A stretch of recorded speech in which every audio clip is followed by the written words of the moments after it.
Most of you have already visited a marketplace and seen the rich variety of colors, shapes, sizes. I'm talking about the diversity of food. Guess what? Is a Jamaican farmer plant that? This Eat Jamaican Month, say yes to fresh by purchasing and consuming produce grown locally by our farming heroes. They may need us, but we need them more because food is vital to our survival. Welcome to Jamaica Magazine. I'm Theodore Henry. Stay tuned as the magazine unfolds. I'm Chef Martin McGinley, executive chef at Round Hill Resort and Spa. And I started cooking at 15, and I've continued to cook now. So that's close to 35 years now. My main focus is LCCC, Light, Clean, Caribbean Cuisine. That's what I stand by, that's what we look for, and that's what we demonstrate here at Round Hill. A lot of clients who come here, they know what they come for. You know, they come for a lifestyle. They come to eat the purest food, they come to relax. So our expectations are very high. Well, Jamaica has the big, bold flavors. You know, we have the Scotch bonnet, you have the jerk, the ginger's real spicy, and everything's super fresh. You know, fresh is when you're able to pick it and you're able to use it at the same time. I have a program here at Round Hill called See, Touch, and Taste, where we're able to take the guests to our organic garden. They get to see it, they get to touch it, and we bring it back to the kitchen and get to taste it. That's fresh. Now, when you working with the freshest ingredients and freshest product, it takes you to the next level. Why come to Jamaica? To experience the people, the culture, and the food. Because it is unbelievable when you're able to come to an island and get all those three things wrapped into one. It's amazing. And they got great beaches and sunshine is here too as well.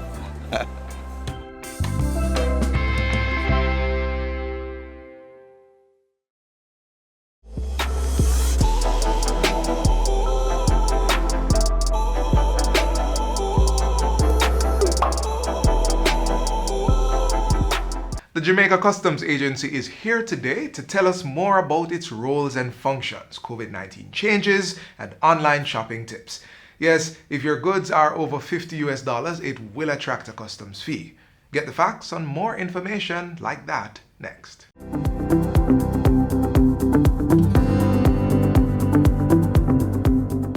Welcome to Get the Facts, the program that provides you with information on government's policies and initiatives. I'm your host, Enthros Campbell. Today we'll be focusing on the Jamaica Customs Agency. How has this important entity been able to cope in the midst of COVID-19? Our resource person is the Chief Executive Officer, Velma Ricketts Walker. Mrs. Ricketts Walker, welcome to the program, and so good to have you. Thank you so much. Thank you so much. And really, I appreciate being here on Getting the Facts. Okay, good. So let's start with the mandate of the Jamaica Customs Agency. So the mandate of Jamaica Customs Agency is encompassed within its own vision and its own mission. And the mandate speaks to trade facilitation, border protection, and revenue collection. Revenue collection. And this is required for, the continued development of this wonderful country that we are a part of. Thank you for that, because we just believe here that all you do is revenue collection. Oh no. Okay, so now let us move on to we've been experiencing COVID since March, thereabouts. Tell us what kind of changes you've had to make during this period. All right, so we have been making significant changes. But what I want to go back to is when you asked about our mandate, and recognizing that our mandate is fundamental to national development, right? Because you had indicated that some persons think that it is only revenue collection. But because of the wonderful other mandates of trade facilitation and border protection, it is intrinsically embedded within the national development goals and the national development plans. So Jamaica Customs really is aligned to 2 of the 4 national development goals, right? And one of that goals speaks to Jamaica being a secure, cohesive, and just society, and the other speaks to Jamaica's economic prosperity. And for us to have economic prosperity, it means that there must be revenues. And so that is why it is important that the revenue so collected that goes to the government coffers plays a fundamental role in its national development. Yes. But notwithstanding that, added to that is the great role of trade facilitation. It is protecting our citizens, protecting our people, protecting cargo, protecting the business, and ensuring that the trade facilitation, making things simpler, ensuring that there is a level playing field for economic operators who are involved in cross-border movement of goods and also travel, and also dealing with the other packages. Because what I always say is every single Jamaicans interact with customs, whether they know it or not. Yes, yes. If you are a passenger, you interact with customs. If you take packages through the mailing system, you interact with customs. And of course, if you're involved in cross-border movement of goods, you interact with custom. So fundamentally, we are a very huge organization that impacts how Jamaica operates. I'm sure persons who are listening are saying, what does Jamaica Customs have to do with a just society? So the just society is ensuring that the system is right for what we are doing. Oh, okay. But what we do as a part of the national goal too is really looking at the security aspect of it. And so we align ourselves to that security aspect as it relates to securing the borders and ensuring that illicit goods are not coming in, or persons that are trafficking those illicit goods are not coming in to harm the society. Perfect. Okay, tell us now about the changes you've had to make. So we've made several changes, and recognizing that Jamaica Customs is a service-oriented organization. And because we are service-oriented, we want to ensure that we have the efficient tools and systems and information and people to drive what we so do. So we have been making several changes as a consequence of COVID and COVID-19 reality. But these changes, some of these changes are not just necessarily as it relates to COVID, because we would have had them in our plans before, in our own strategic plans. But what has happened, the COVID realities caused us to leapfrog and to move very quickly, especially as it relates to our ICT advancement. Now, recognizing that because of COVID, there is a great need for social distancing or physical distancing. What we had to do was to put system in place to prevent persons from coming, but still conduct business. So we move from inline to online. So we offer several services, to the public. There is the express clearance service. Now, this is a program that was incorporated before from 2018. However, as a consequence of COVID, we springboarded and refined this program. Now, what it is really pulling customs officers out of the preparation of declaration for non-commercial or personal shipments. So you would appreciate that our society, some of us will think that it is unique, but our society, we tend to import a lot of non-commercial items. And so we have a lot of barrels or, those type of shipment.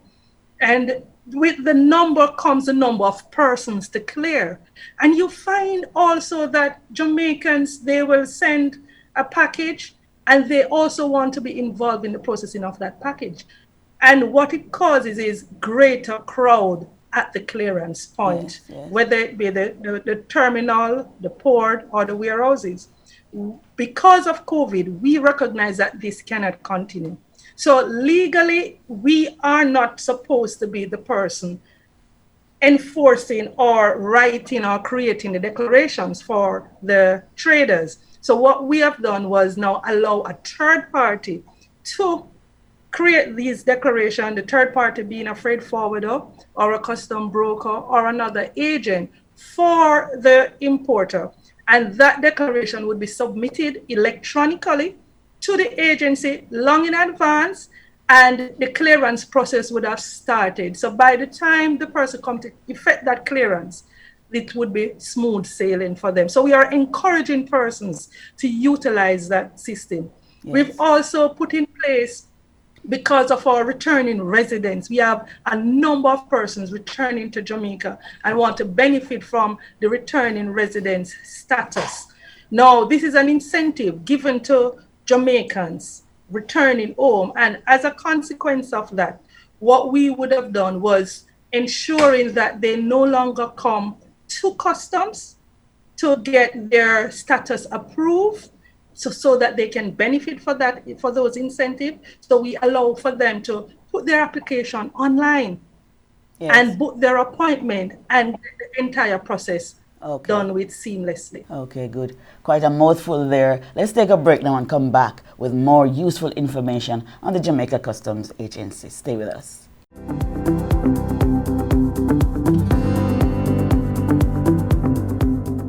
An important message from the Ministry of Health and Wellness. How to wash your hands. Firstly, wet your hands. Then apply some soap. Rub your hands palm to palm. Lather the backs of your hands. Scrub between your fingers. Rub the backs of fingers on the opposing palms. Then clean your thumbs. Make sure to wash your fingernails and fingertips. Rinse your hands. Then dry with a single-use towel. Use this towel to turn off the faucet. And now your hands are clean. When to wash your hands? After coughing or sneezing, after taking public transportation, when caring for the sick, before, during, and after you prepare and eat food, after toilet use, when hands are visibly dirty, after handling animals or animal waste. An important message from the Ministry of Health and Wellness.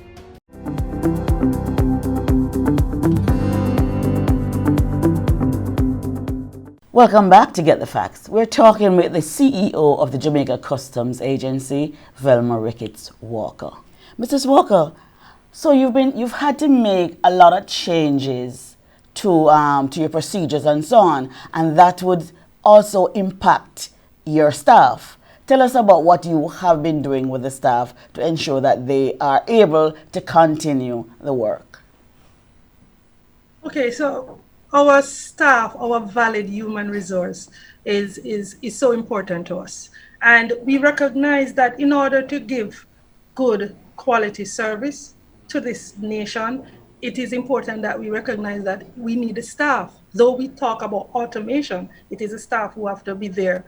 And they too are impacted by COVID. Definitely. Right? Whether psychologically, whether physically, whether financially, they are impacted. So we have certain programs in place. We would have put in place our work arrangement to treat with teleworking, remote working, or allow for flexible schedules or scheduling so that we minimize, in terms of our own infection prevention protocols, any exposure to the staff.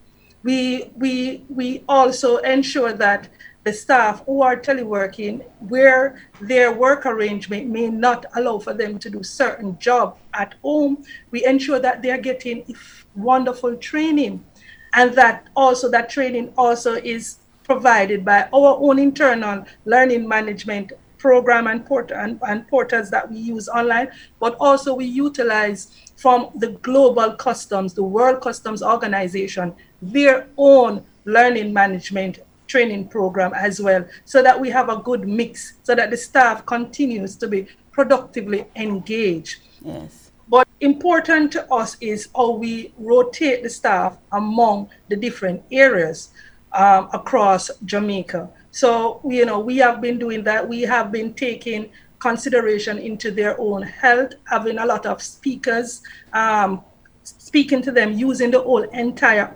online platform to do those speaking and engagement and building capacity as we go along. We have been looking at a lot of mental health issues because we recognize that it is so important. So we have bringing in the experts to speak and engage with staff. Now, where staff may be affected by COVID, we would have ensured that they get the necessary counseling, but not only the individual staff who was affected, but the team that is associated with that staff, so that we are trying to make sure that we understand that the whole person comes to work, and so they come with their own issues, and we want to make sure that we are finding our own way to help them as they go along. Certainly for me, I also, as the CEO, have my own check-in with the team where we will speak to them. Well, I will just speak to them to just find out how are you doing this time, and remind them that I too am very grateful and appreciative of the job that they do. Very good, very good. So there are some misconceptions about the Jamaica customs. Here's your opportunity to clarify that. Oh, well, what I would want for persons to know is that the Jamaica Customs Agency is the lead agency involved for the inspection of goods at any clearance point at our borders. But importantly is that the tax regime, the duty structure regime that we have, that we are legally mandated to collect duties and taxes. And so there is a tariff that guides the duty structure. And we are very much guided by that and have to ensure that we apply it accordingly. So sometimes persons are concerned about how things are calculated, how the duties are calculated. Yes. And, we want them to know that there is a strict structure that is used for the calculation of duties, right? And how we arrived at that calculation. Importantly as well, we want persons to understand that the de minimis value, which, a lot of persons is having concern about that. The de minimis value is actually $50, 50 US dollar as it is now. And the value is really the ceiling to which no duty is calculated or charged. Okay. So that is once you buy, so once you're importing something that is $50 US and under, there's no charge, there's no tax on that. $50, the $50 is actually at the what is called FOB, free on board. Right. So if it is, once everything comes up to the 50, then no duty should be charged on it, right? Now, what persons don't understand is that if it goes over 50, we are legally mandated to collect the duties and taxes where applicable. So persons will come and say, but it's only $51. It is the de minimis is $50 and below, and that's what we have to work with. I think a complaint is that today I buy a pair of shoes and I pay so much for duty. Tomorrow I buy the same kind of shoes and I pay some more. How do you? It has to do with, well, it can be the same kind of shoes, but it has to do with the value of that shoes, like what you paid for it, because you might buy, the prices change. And so what we look at is the price that is paid or payable for the item. Right. Right? And so we will have to apply it based on what the law and our policies guide us to do. All right. Okay. Right? So another thing that I would certainly want our public to know is that your views, your concern, your feedback matters to us. And on our website, there is a customer feedback and relationship form that we ask for persons to give us any information. You can give us general information, you can give us intelligence, to guide whatever else we're doing, or if there are any integrity issues that you want to bring to our attention or the lack thereof, that there is a portal for you to provide such information that is dealt with in a very confidential way. Because in order for us to be continuously improve, it means that we need to be hearing from you, and we want to know that we take what you say seriously. Of course, we will treat it with the most utmost confidentiality, but give it the due diligence needed by way of effective investigation. Well, thank you so very much. You know, we're out of time. So we really have to do another part some other time because we're totally out of time. We thank you so very much for coming today to speak with us on Get the Facts. Thank you so much. This has been Get the Facts. Our guest was Chief Executive Officer of the Jamaica Customs Agency, Velma Ricketts Walker. For more information on the role and function of the Jamaica Customs Agency, please contact them at 876-948-5151 or visit their website at www.jamaicacustoms.gov.jm. Until next time, when Get the Facts brings you, as always, more useful information. I'm Rose Campbell. Thanks for watching and take good care.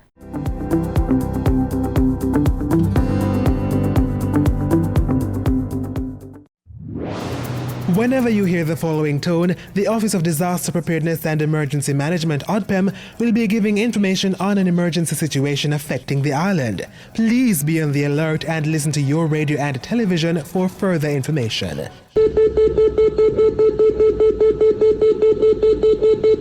This was a test of the Emergency Alert System, brought to you by ODPEM. Jamaica is now the first country in the English-speaking Caribbean to establish a full regulatory body for radiation protection and safety. The International Center for Nuclear and Environmental Science is protecting workers by ensuring they are not overexposed to radiation.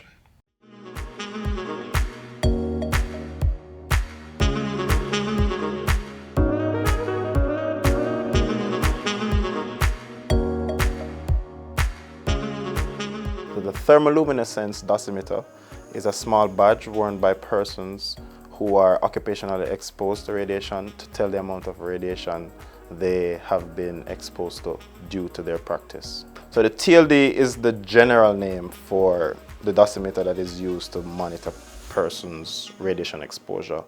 The one we use specifically is the TLD 100, which has two small semiconductor elements on it, which basically react to radiation, and we measure their reaction to the radiation to give personal dose. This measuring is conducted at the International Center for Environmental and Nuclear Science, ICENS, right here in Kingston. Exposure to low levels of radiation encountered in the environment does not cause immediate health effects, but high levels can cause radiation poisoning as well as long-term health effects such as cancer and cardiovascular disease. We see people from the medical industry who utilize X-rays and other interventional technologies. We also have people from the mining industry as well as road construction and border protection. So the team comprises of 4 individuals, including myself, 2 of which are designated to measuring the badges themselves and 1 for the administrative section of things. As it relates to ensuring that the numbers that we get are correct, we routinely calibrate our equipment in accordance with international standards.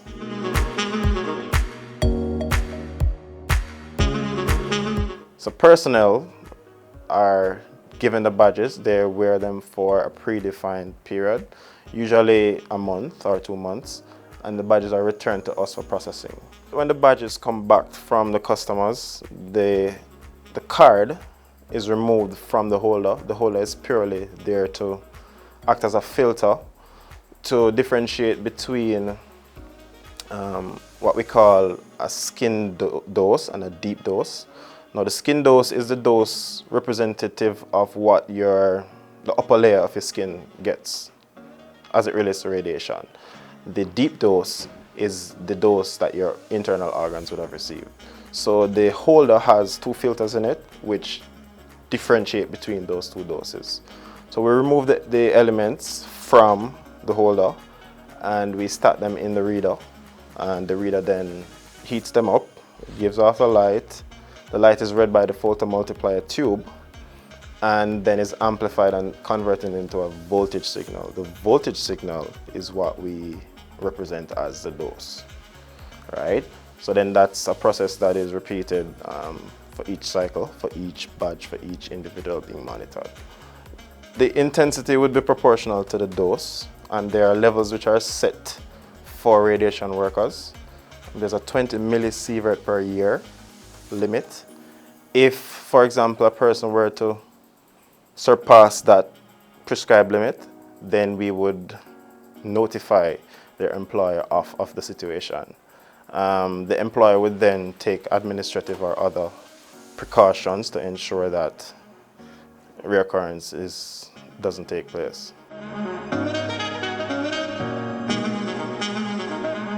So radiation is a natural phenomenon. It has been used in many industries for useful purposes, but it is, if not managed properly, harmful. So the less time you spend around radiation, the better. The further you stay away from radiation, the better. And if you're able to put something in between yourself and the radiation, it's even better. Now, this does not apply for medical applications, because in most medical applications, we want to make use of the fact that radiation is present. So you wouldn't be implementing the time, distance, and shielding for patients. It would be more for the persons working in and around the radiation.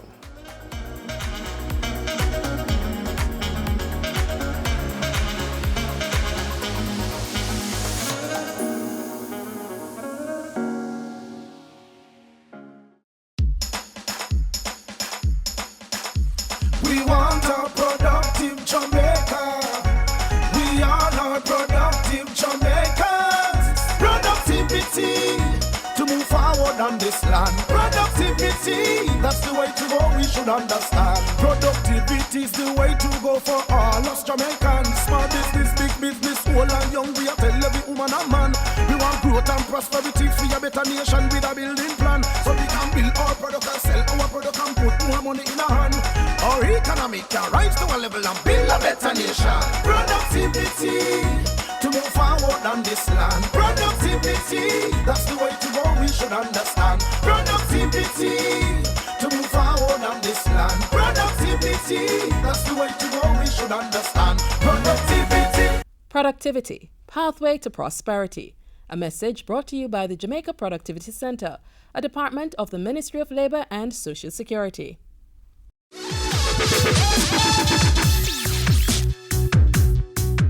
Eat Jamaica Month is here, and for its 17th anniversary, the Ministry of Agriculture is launching a Say Yes to Fresh campaign.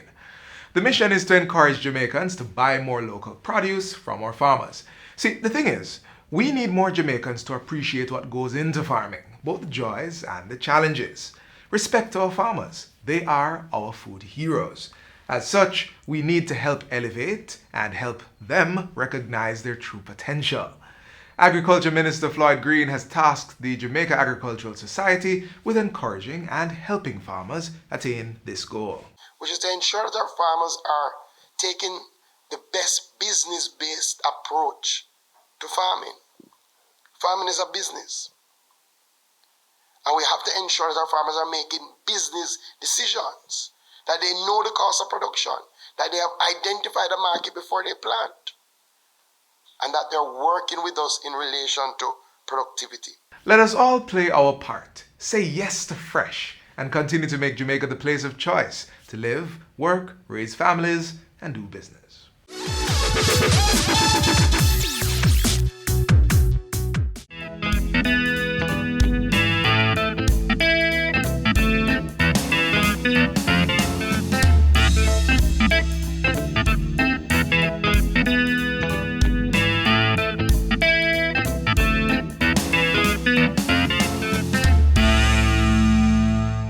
This is where the magazine ends for today, but if you would like to see more content like this, then visit our YouTube page. We also have all the latest news and updates on our social media pages and our website, jis.gov.jm. On behalf of the entire production crew, I'm Theodore Henry. Thanks for watching. This has been a production of the Jamaica Information Service, the voice of Jamaica.